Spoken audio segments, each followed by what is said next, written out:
I hope everything's going well for y'all. Hope God's answering your prayers. Y'all living that good life. Not sinning. Right?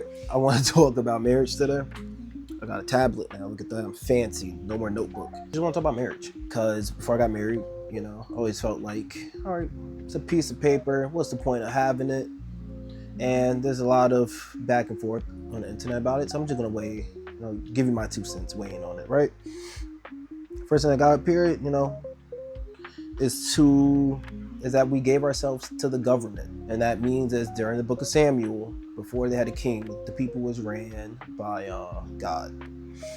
And they were so jealous of the other kingdoms. It was like, hey, we want a king like the other people.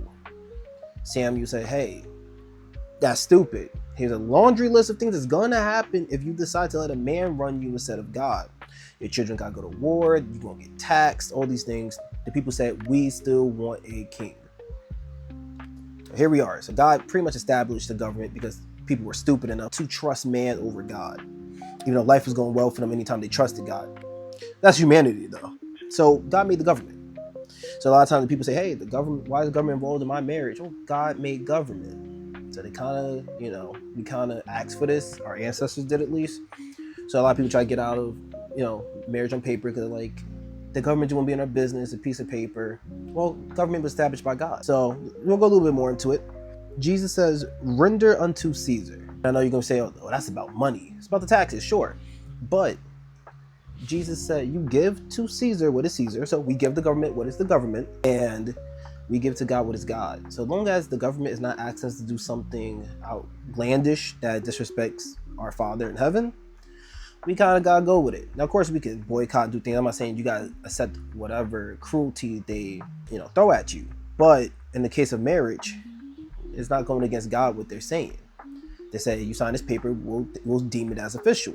It's not really, any negativity going towards that. It's not exactly going out of God's realm as well. And the last thing is still prioritize God even through government marriage, because at the end of the day, it's still a covenant between you, your wife, you, your husband, and God. It's still the three. So you still gonna give it the same respect. Now, I got married after I did my research and realized, it's probably better safe than sorry, to just go it through the paperwork way. Because of those reasonings, I felt like, well, the government's not asking me to do something that would disrespect God, and the government was made by God when our idiot ancestors asked to be ran by man instead of sticking by the Lord's decision. If you want to be considered married, you have to go through the government. Is there ways around it? Maybe, but I don't think so. And I did a lot of research. I never wanted to get married, like on paper. I feel like if government's being nosy, I think personally it's better just to do it off the paperwork, because I think, unless you guys in the comments, tell me how you feel. If you could justify why it's better to do it without the government, then sure.